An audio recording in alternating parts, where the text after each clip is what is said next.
코로나19 신규 확진자 수가 또 역대 최다를 기록하면서 사흘째 5만 명대를 이어갔습니다. 확진자 급증에 따라 위중증 환자 수도 증가할 수 있다는 우려가 나오고 있는데요. 자세한 코로나19 상황, 신상엽 감염내과 전문의와 함께 자세히 짚어보겠습니다. 안녕하십니까? 네, 안녕하세요. 예.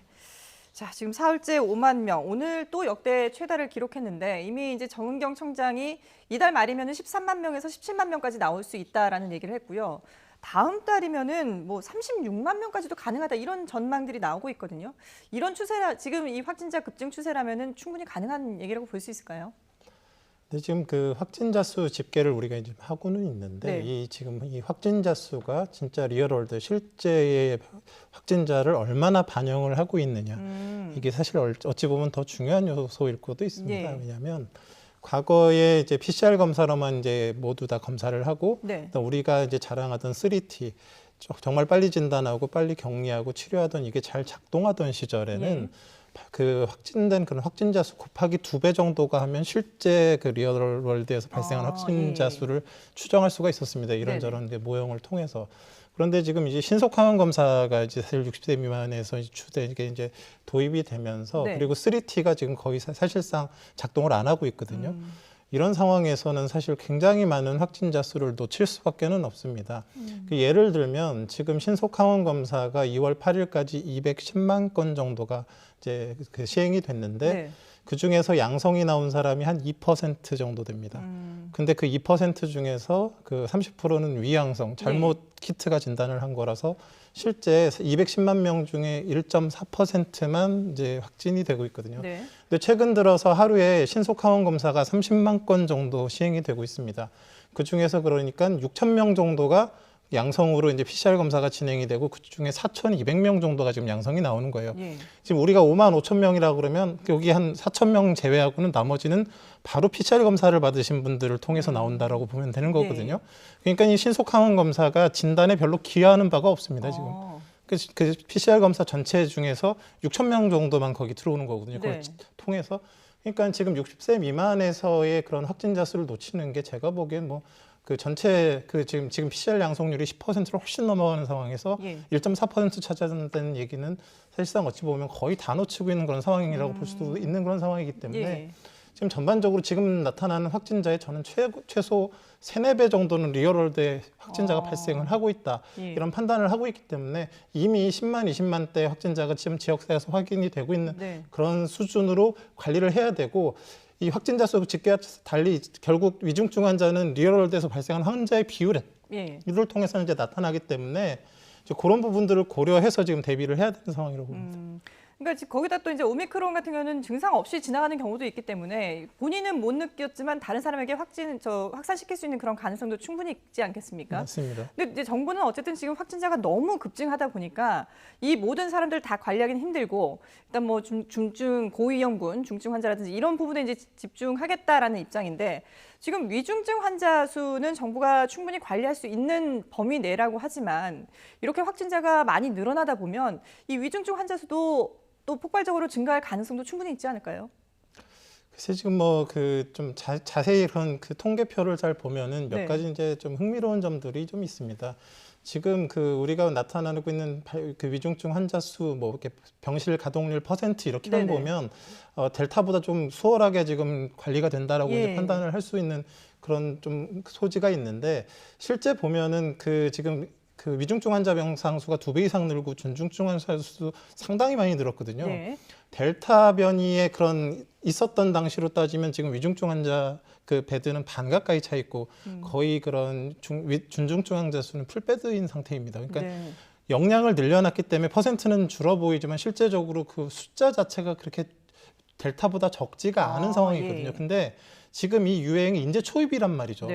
5만 명대가 아니라 지금 제가 보기엔 30만 명은 훌쩍 넘어가고 실제 리얼월드에서는 50만 이상이 발생하는 그런 상황들이 곧 오게 될 것 같은데 그런 상황이 됐을 때에 지금 미국이나 유럽 같은 경우를 보면 확진자 수 증가 이후에 2주에서 4주가 지난 다음에 위중증 환자 사망자 수가 늘어나고 지금 그 미국이나 유럽은 피크를 찍었거든요. 그럼에도 불구하고 델타 때보다 훨씬 더 많은 사망자와 위중증 환자가 나오고 있습니다. 그래서 지금 국내외에서 한 7, 8군데 이제 그런 그 코로나 관련 시뮬레이션을 돌리는 그런 예측 모형들이 있는데 예. 모든 기관들이 하나같이 다 위중증 환자는 이번 주를 기점으로 무조건 증가를 하는데 그 증가의 속도나 그런 기울기의 차이만 있을 뿐이지 앞으로 그 위중증 환자에 대한 관리도 굉장히 중요하게 생각이 되고요. 예. 또 하나가 문제가 뭐냐면 그 지금 오미크론이 아주 위중증 환자는 그래도 좀 적은 편인데 네.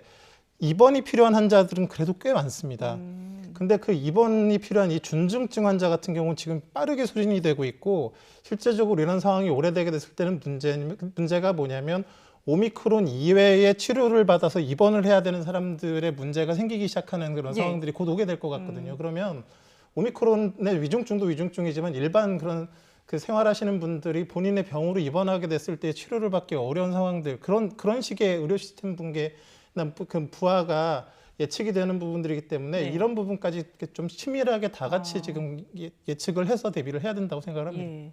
정부는 일단 지금 위중증 환자라든지 사망자 수가 어느 정도 이제 그 방역 대책 안에서 관리가 가능하다라고 보고 있기 때문에 어느 순간이 되면 어느 시점이 되면은 코로나 피해를 최소화하기 위해서 거리두기를 완화하겠다라는 그 가능성을 시사했는데요. 먼저 들어보고 얘기 이어가도록 하겠습니다.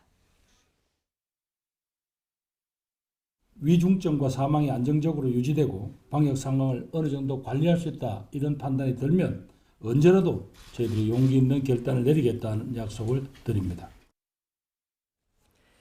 네, 지금 교수님께서 이제 앞으로 위중증 환자 수는 분명히 늘어날 것이고 그 기울기가 어느 정도 될 것이냐 이런 부분들을 봐야 된다. 또 준중증 환자들에 대한 관리도 필요하다라고 말씀하셨는데 지금 정부는 일단 거리두기 완화 가능성을 조금 높게 보고 있는 것 같거든요. 어느 시점일지는 모르겠습니다만은 지금 뭐 당장 20일에 이 거리두기 지금까지의 조치가 만약에 끝나게 되면 그 이후가 될 가능성도 있다. 이런 전망들도 있는데요. 어떻게 전망하세요?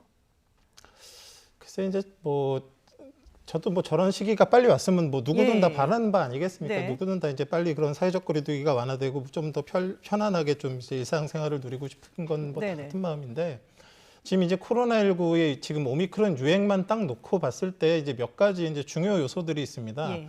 일단 유행이 통제가 돼서 말씀하신 그런 총께서 말씀하신 대로 이제 위중증 환자가 안정이 되려 그러면 일단은 확진자 수가 줄어야 되고 위중증 환자가 관리가 돼야 되지 않습니까? 네. 근데 지금 우리가 갖고 있는 무기 중에서 일단 지금 가장 중요한 게 백신 접종인데 예. 백신 접종은 지금 시간이 가면 갈수록 그 오미크론에 대해서 효과가 떨어지고 있습니다. 불안 요소로 이제 작용을 하고 있고 예. 우리가 정말로 자랑했던 3T 시스템이 지금 사실상 작동을 하지 않습니다. 그렇기 때문에 신속하게 확진자를 격리하고 통제하는 그런 상황들이 가능하지가 않고 있거든요. 네. 그래서 유일하게 남아있는 어찌 보면 통제 요소가 아주 다른 나라에 비해서는 좀 강력한 그런 사회적 거리두기 요거 하나 남아 있거든요. 예. 그런데 이제 결국은 이 부분이 이제 완화가 됐을 때에는 결국 이 유행이 이제 정점을 찍고 내려오는 상황이라면 모르겠지만 네. 올라오는 상황에서 사회적 거리두기가 완화되게 됐을 때는 결국은 우리가 바라는 거는 기울기가 천천히 올라갔다가 정점을 최대한 낮게 찍고 떨어지는 걸 원하는데 정점이 가팔라지고 빨리 올라가고 굉장히 높게 올라가서 떨어지게 되는 그런 상황들이 예측이 되거든요. 네. 그렇다라고 그러면 당연히 정점이 높아지고 기울기가 높아지는 그런 상황에서 의료 시스템 부하와 여러 일반 진료에 문제가 생길 수밖에는 없기 때문에 네. 이제 정부에서 정말로 이제 위중증 환자가 이렇게 관리가 잘 될 것이다라고 왜 그런 예측을 하시는지는 잘은 모르겠지만 대부분의 전문가들이나 그런 예측 모형들에 있어서는 앞으로 굉장한 어려움을 겪을 수밖에 없다. 네. 큰 게 하나 남아 있다라고 다들 지금 걱정을 하고 있는 상황이기 때문에 그런 여러 요소들을 잘 고려를 해서 예. 좀 이렇게 종합적으로 판단을 하셨으면 좋겠습니다. 그러니까 교수님 보실 때는 아직까지는 거리두기를 완화하기에는 좀 시점이 이르다라고 보시는 건데요. 근데 정부는 지금 어쨌든 위중증 환자와 사망자 관리에 집중을 하고, 그러니까 선택과 집중을 하겠다라는 거잖아요. 확진자 수가 늘어나는 거를 일일이 다 통제를 할 수 없기 때문에 그 부분은 이제 그냥 자연적으로 발생한다고 보고 위중증 환자와 사망자 수를 관리하겠다라는 건데 그러다 보니까 지금 일각에서는 많은 국민들이 이런 상황에서 확진자 관리가 제대로 이루어지지 않는 상황에서 뭐 QR코드라든지 아니면 백신 패스 이런 것들이 과연 의미가 있느냐 이런 지적들도 나오고 있거든요. 사실상 그 둘 다 지금 의미를 잃었죠. 예. 왜냐하면 3T에서 이제 3T는 그 진단 부분은 신속 항원 검사가 들어오면서 무너졌고 예. 트레이스 확진자를 최대한 빨리 찾아내고 밀접 접촉자 격리하는 부분들은 사실 지금 자가 역학조사서를 사용한다라는 거는 그걸 통해서 밀접 접촉자 역학조사 나오지 않습니다. 네. 실제적으로 역학조사는 지금 중단됐다고 그렇죠. 보시는 게 맞거든요. 예. 그 지금 QR 코드 찍는 이유가 밀접 접촉자 동선을 동선을 확인하려면, 확인하는 예. 건데 그게 지금 어떤 의미를 갖고 있는지 사실 뭐 현실적으로는 그 의미를 잃었고요. 네. 방역 패스 역시도 방역 패스를 강화하는 그런 기관이 위험도가 낮아지니까 사회적 거리두기를 완화할 수 있는 근거로 사용할 수 있기 때문에 이게 맞물려 있었던 부분들이 있는데 네. 방역 패스라는 거는 기본적으로 안전성이 담보된 사람들이 그 고위험 시설을 이용해서 네. 그곳에서의 확진자를 줄이자라는 건데 신속 항원 검사 음성은 사실 안전성이 담보가 되지 않습니다. 예. 그러니까 실제적으로 국민들만 불편해지고 안전성도 담보되지 않는 그런 정책이 지금 진행이 되고 있는 거거든요. 그러게요. 실효성이 떨어집니다. 그러니까 예. 기본적으로 그 정말로 제대로 된 3T가 작동하는 상황에서의 방역 패스나 QR 코드가 의미가 있는 거지. 3T를 어찌 보면 지금 시행하지 못하는 상황에서 국민들의 불편만 초래하는 그런 조치들이 지금 시행이 되고 있는 네네. 거거든요. 그렇다라고 했을 때는 그런 지금 딱 정보를 확보해도 사용하지 못할 것들을 갖다가 활용하기보다는 예. 사회적 거리두기 수준을 조정하는 수준으로 해서 전체적으로 큰 틀에서 조정하는 게 차라리 저는 더 낫다고 생각합니다. 예. 그러니까 어떻게 보면 지금까지의 방역 대책을 좀 전반적으로 시스템을 다시 들여다봐야 되는 그런 상황이 아닐까 싶은데 교수님은 뭐 QR 코드라든지 아니면 방역 패스는 없애더라도 거리두기를 조금 더 강화하는 게 효과적일 것이다라고 보시는 거군요. 그럼 거기서 조금 더 개편을 해야 될 부분들 어떤 부분이 있다고 보세요? 뭐 거리두기를 강화한다기보다는 사실은 실효성이 없는 대책으로 국민들을 고통을 주는 것보다는 예. 이제 보다 실효성이 있는 그런 부분들, 그러니까 사회적 거리두기의 완화나 이런 얘기들을 사실 확진자 수가 급증하는 상황에서 메시지를 던진다는 것 자체가 상당히 좀 위험하다고 생각을 하거든요. 네. 지금 많은 국민들이 오미크론이 오면서 그냥 뭐 위중증도 뭐 약하다는데 뭐 걸리면 감기처럼 넘어간다는데 예. 그냥 걸리면 말지 이렇게 이제 많은 분들이 생각을 하고 계시는데 지금 그렇게 생각했던 미국이나 유럽들이 굉장히 고생을 하고 있습니다. 위중증 환자, 사망자 수가 늘어나고 있으면서. 네. 그러니까 어떻게든 간에 설령 그런 상황이더라도 우리가 원하는 거는 확진자 수를 최대한 적게 안정적으로 이렇게 유행을 관리하는 걸 이제 목표로 네네. 하는 부분인데 메시지까지 그냥 계속 완화 이게 지금 상태가 좋으니까 더 좋은 날이 올 거라 이런 메시지가 계속 와보게 되면 네. 방역의 경각심이 당연히 틀어질 수밖에 없고 어. 그거는 사회적 거리두기 수준의 문제가 아니라 개개인의 그런 그 수용성, 사회적 거리두기 수용성이 떨어지는 문제이기 때문에 네. 유행이 급격하게 늘어나게 될 수밖에 없습니다. 그래서 그런 부분들이 좀 걱정이 되는 부분이 있습니다. 그런데 교수님 의문이 드는 게 지금 뭐 자가 진단도 본인에게 많이 어떻게 보면 이제 개개인이 알아서 방역 수칙을 지키면서 본인을 체크하고 이렇게 하는 수밖에 없잖아요. 밀접 접촉자도 사실상 이제 의미가 없어졌고요. 이런 상황에서 거리두기를 강화할 수 있는 그런 어떤 사회적인 분위기가 만들어질 수 있을까요? 그러니까 그게 굉장히 네. 어렵고 수용성이 떨어질 것 같으니까 이제 얘기를 하는 건데 그러면 정부에서 정확하게 얘기를 해줘야 됩니다. 만약에 진짜 사회적 거리두기를 이런 상황에서 완화를 할 것 같다 그러면 네. 지금의 상황이 유행이 잘 통제가 됐고 여유 있어서 그렇게 되는 게 아니고 지금 이런 걸 그 사회적 거리두기를 풀었을 때 확진자 수가 늘어나고 여러 어려움이 예측이 되지만 네. 사회 경제적인 어려움이 있으니까 그런 부분들을 고려해서 우리가 좀 어찌 한번 이 고비를 잘 넘어가자 예. 이렇게 지금의 방역 상황이 좋다라는 그런 메시지를 주면 안 된다고 생각을 하거든요. 예. 어려울 게 예상이 되지만 그럼에도 불구하고 서로 간에 좀 그 고통 분담 차원에서 이런 걸 네. 하자 이런 식의 설명을 해줬으면 뭐 그게 납득이 되는데 예. 지금 방역의 논지로만 봤을 때는 셧다운을 해도 사실 이 유행이 저는 통제가 될 거라고 생각하지 않습니다. 예. 거기다 이제 정부는 지금 확진자 동선 관리나 이런 부분도 개개인에게 맡기고 있지만 이제 치료도 고위험군에게만 집중을 하고 있기 때문에 확진이 된다 하더라도 재택 치료가 일단 기본적으로 지금 시행이 되고 있지 않습니까? 근데 이 부분에서도 상당히 혼란이 있었거든요. 가장 큰 문제점은 뭐라고 보세요? 사실 재택 치료에서의 핵심은요. 지금 말 그대로 위중증 환자로 진행하는 사람만 잘 막아주면 됩니다. 예. 그 이제 뭐 대부분의 사람들은 그냥 집에서 푹 쉬시고 일주일 정도 휴식하시면 정말 네. 뭐 해열진 통제 기침약 먹고 좀 뭐 지내셔도 큰 무리 없거든요. 그게 이제 뭐 연락이 안 된다고 해서 그분의 생명에 영향을 주거나 그러진 않는데 네. 진짜 핵심은 약을 쓰셔야 되는 분들이에요. 팍스로비드라는 약은 증상 발현 후 5일 이내에 이제 투여가 됐을 때 입원율을 88% 줄여주거든요. 네네. 그 의료 스탠부와에 너무나 큰 도움이 될 수 있는 거 아닙니까? 근데 예. 이런 대상이 되는 분들이 또 갑자기 나빠질 수 있는 그런 고위험군들이 나빠지는 것들을 놓쳐버리게 되면 이제 네. 그건 진짜 문제가 되는데 이 부분에 있어서 지금 사실 이게 정비가 잘 안 된 부분들이 있죠. 왜냐하면 이 팍스로비드가 지금 들어온 물량보다 지금 처방된 물량이 훨씬 적거든요. 예. 뭐 이제 그런 이런저런 게 여러 이유가 있지만 이 지금 약을 쓰는 부분에 있어서 사실은 5일 이내라고는 하지만 네. 8시간 이내, 하루 이내 이렇게 들어가면 정말로 효과가 좋습니다. 이 약 자체 예. 기전상으로. 그래서 이게 가능하다 그러면 이게 우리가 독감 무슨 치료 받을 때 무슨 병원 여기서 어디 진료보나 찾아서 가는 그런 세팅이 아니지 않습니까? 네. 그래서 기본적으로는 동네 병원이 모두 볼 수 있게 해주는 상황에서 우선적으로 호흡기 진료를 보는 그런 것들을 뭐 안내하는 식으로 모든 병원들이 사실 이제 이 그 코로나19 오미크론 진료에 참여를 해야 된다고 보고요. 네. 또 하나는 이 지금 좀 그 어찌 보면 위급한 상황, 의료 시스템 부하가 이렇게 예측이 되는 그런 한두 달의 이런 상황 동안은 네. 동의원에서 확진자 진단이 됐을 때 팍스로비드를 바로 그 뭐 이렇게 지금은 보면 그 진단하는 곳 따로 관리하는 곳 따로 처방해서 약 가는 곳 따로인데 네. 어찌 보면 그냥 병원에서 바로 줄 수 있는 그냥 원내약으로 처방해서 바로 환자한테 줄 수 있는 그렇게 된다 그러면 좀 더 이제 현실적으로 필요한 사람들이 약을 빨리 받고 빨리 투여가 돼서 입원 확률을 줄일 수 있는 그런 뭐 잠시라도 예. 그런 식의 그런 식으로 진행되는 게 어떨까 하는 생각이 듭니다. 예. 그러니까 지금 팍스로비드 말씀을 하셨는데 팍스로비드를 정부가 지금은 연령 제한을 두고 있지 않습니까? 50대까지 이제 뭐 고위험군 중에서 확진이 되면은 약을 처방하겠다라고 얘기를 하고 있는데 교수님은 그러면 이 연령도 풀고 병의원 일반 병의원에서 그 상황을 판단해서 즉각적으로 처방할 수 있어야 된다 이런 의견이신 거군요. 네, 맞습니다. 그 팍스로비드가 기본적으로 18세 이상 40kg가 넘는 사람들에게 승인이 났거든요. 예. 쓸 수 있는 거예요. 근데 정부가 이제 맨 처음에 들어왔을 때 혹시 뭐 이렇게 너무 이제 그 광범위하게 부족할까 처방이 봐. 나가면서 예. 모자랄까 봐 예. 이제 그런 제한을 뒀었던 건데 그냥 의료진 그런 판단에 맡기고요. 네. 의료진이 판단했을 때 그런 기본적인 기준들, 약물 상호작용들 그런 것들을 모르면서 약 처방하지는 않거든요. 예. 그래서 병의원에서 충분한 팍스로비드를 가지고 있게 하거나 아니면 가까운 데 어떻게 이렇게 연계를 해가지고 진단된 그 즉시 그 확진자에게 그런 약이 투여될 수 있는 그런 시스템을 장기적으로 만들어 가야 된다고 예. 생각합니다. 그렇군요.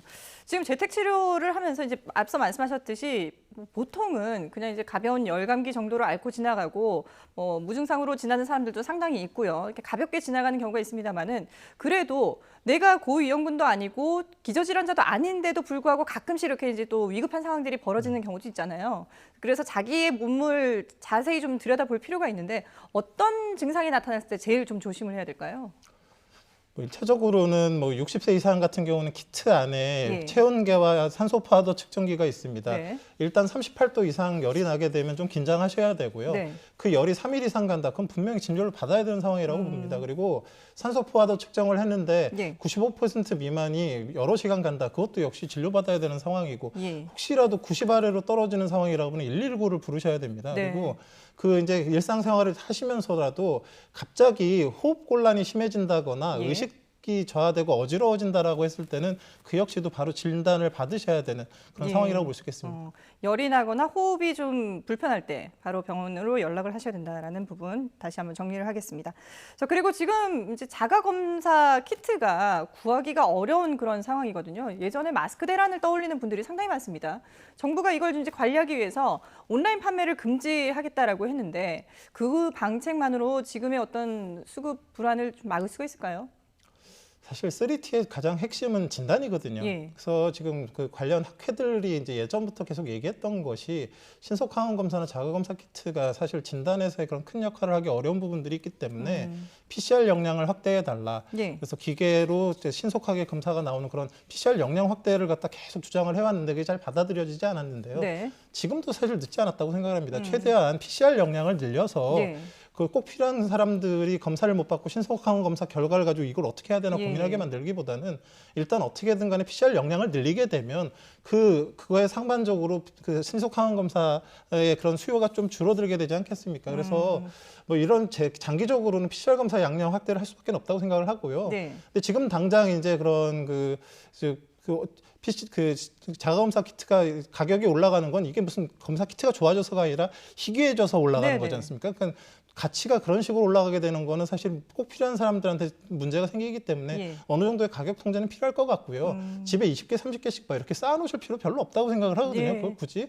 그래서 그런 부분들은 국민들의 의식도 좀 이렇게 너무 그런 걸 뭐 이렇게 집에다 뭐 갖다 놓기보다는 예. 필요할 때 한두 개씩 사서 쓰시는 그런 방향으로 좀 하셨으면 좋겠습니다. 예. 그러니까 이 자가키트 물량 자체가 부족한 건 아니고 이게 이제 수급되는 방식이 문제가 있다 보니까 지금 풍기 현상이 일어나고 있는 건데 그런 부분들을 좀 조정을 할 필요가 있을 것 같고요.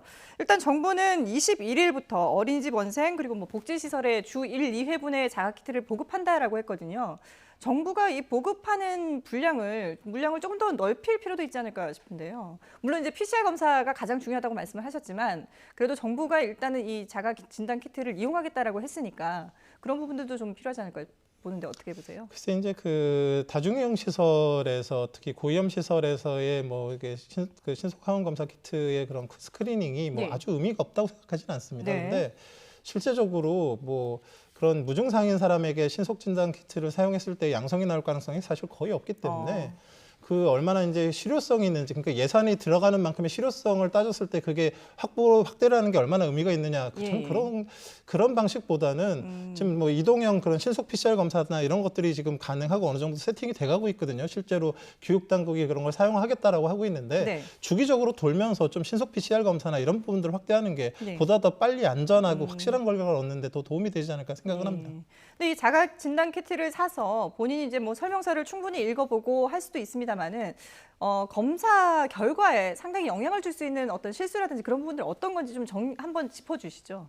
지금 이제 자가검사 키트 같은 경우에 일단은 그 검사하는 그런 과정에서 오염이 되게 되면 검사의 양성률이 떨어집니다. 그리고 기온에 대해서도 영향을 좀 받습니다. 아, 기온에요? 예, 그래서 온도가 낮아지면 위양성이 올라가고 온도가 높아지면 위음성이 올라가고 뭐 이런 그런 차이들이 있기 때문에 네네. 가능하면 지금 그 모든 검사 키트 그 안내서에 보면 실온에서 이제 검사를 하도록 이제 유도를 하고 있거든요. 예. 그래서 그 차가운 밖에서 그냥 뭐 샀다고 바로 하시지 말고 집에 와서 야외에서는 절대 야외에서 지금 하시지 날씨에서는 말고 하면 안 되는 거군요. 집에서 하시는 게 좋을 것 같습니다. 예, 알겠습니다. 꼭 실온에서 그러니까 이게 어느 정도 기온이 정상적으로 유지되는 그런 상황에서 해야 되지 야외라든지 아니면 뭐 너무 기온이 높은 곳에서 그런 하면은 곳에서도 정확도가 떨어집니다.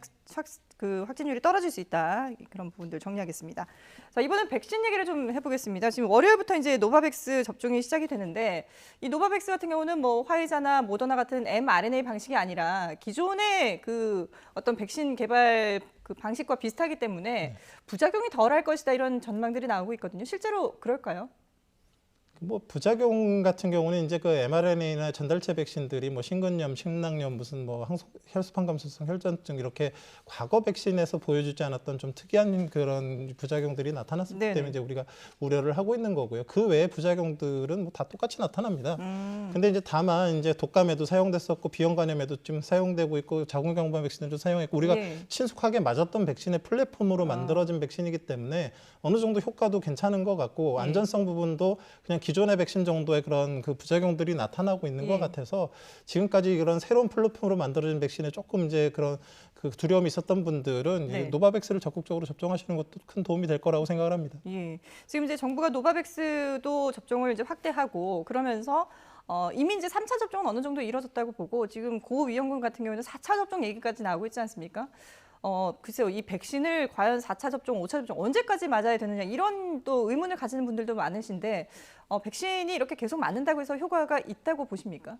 독감 백신 우리가 이제 계절마다 유행할 때마다 그 계절에 유행하는 균주에 맞춰가지고 맞춤형 백신을 매년 맞지 않습니까?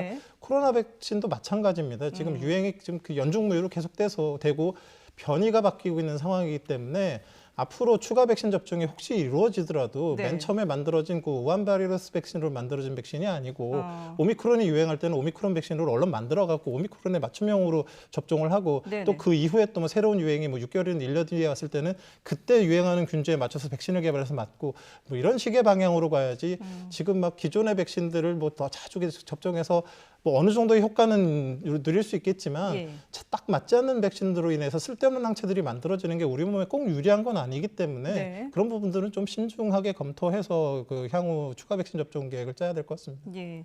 지금 이제 3월 개학을 앞두고 있기 때문에 지금 또 이제 많은 분들이 더 걱정을 할 수밖에 없는 상황인데 아이들도 접종을 해야 되느냐 마느냐 이런 부분들도 고민이 되고 또 어린이들 확진자도 많이 늘고 있기 때문에 많은 학부모들은 이게 과연 개학이 제대로 이루어질 수 있을까라는 걱정을 하고 있는데 정부는 일단 그대로 진행을 하겠다라는 입장이거든요. 교수님 보실 때는 어떤 대책이 좀 필요하다고 보세요?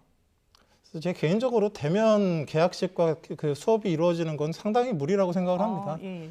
현실적으로 가능할 것 같지 않고요. 예. 지금 뭐 많은 그런 시뮬레이션들이 3월 내내 정점을 오가고 있을 거라고 얘기를 하고 예. 있거든요. 수십만 명의 확진자가 발생을 하고 그중에 4분의 1이 지금 소아청소년인데 네. 그런 확진자 발생 상황에서 학교가 정상 수업을 할 수 있을 가능성이 사실 거의 없습니다. 예. 그래서 당장 뭐 개학식부터 모두들 와서 대면 얼굴 보자. 저는 네네. 이렇게 생각하면 안 된다고 생각을 하고요.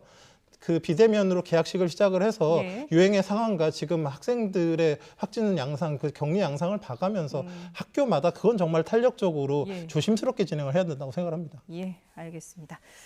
지금까지 코로나19 상황 신상엽 감염내과 전문의와 함께 자세히 분석해봤습니다. 오늘 말씀 고맙습니다. 네, 고맙습니다.